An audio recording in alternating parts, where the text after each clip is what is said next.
자, 이번 수사 어떻게 봐야 할까요? 여기 이번에 뭐 옵티머스 수사 부실했다고 이러지 네. 않습니까?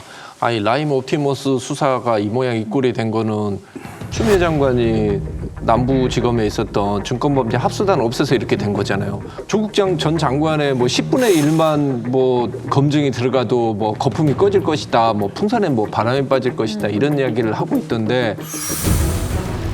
윤석열 전 총장에 대한 국민의 지지와 기대는 바람든 풍선과 같다.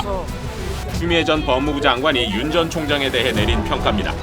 추 전 장관은 윤 전 총장의 재산 형성 과정에 의문을 제기하며 검증을 통과하지도 대선을 완주하지도 못할 것이라고 했습니다.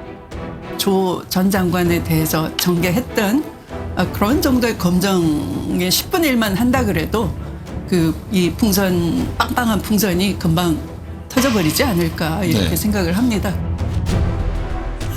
전 이해가 안 되는 게 윤석열 총장 그 징계 사유 중에 어떤 게 있냐면요. 뭐 퇴직하고 나면은 나라에 봉사하겠다라는 이야기를 가지고 정치적 중립 위반이라고 그걸 몰아세웠던 겁니다. 그 정도로 검증을 해가지고도 결국 법원에서 인정 못 받은 건데 도대체 뭘 어떻게 하겠다라는 것인지 검증을 뭘 더 해야 되는 것인지 저는 이해가 안 돼요.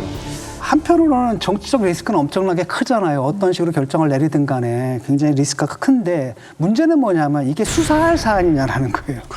그러니까 사법적으로 너무나 불투명한 거거든요. 그러니까 사실 말도 안 되는 거고 시비를 거는 거고 항상 보게 되면 저쪽 그 이른바 친여 쪽 있잖아요. 그래서 항상 고소 전문인들이 있어요. 그래서 저도 이제 고소당했거든요. 그 중에 이제 그 고소 전문 시민단체가 있어요.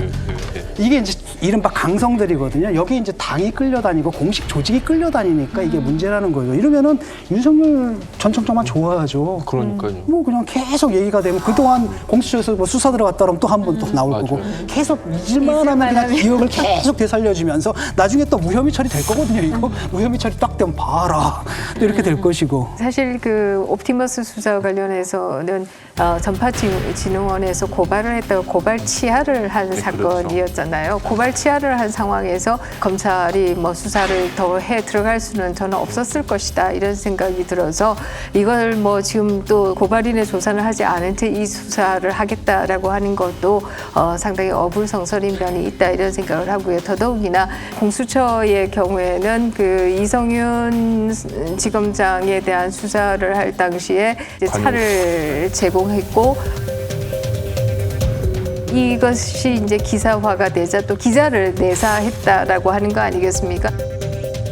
이 때문에 수원지검에서 이 부분에 대해서 공수처가 기자를 내사한 부분에 대해서 지금 수사를 하고 있는 상황이다. 잘못하면 공수처장이 또 피의자가 되는 상황이 또 벌어질 것 같다라는 생각이 들어서 법치가 희화화되는 상황에 몰려 있다라는 생각을 하게 됩니다.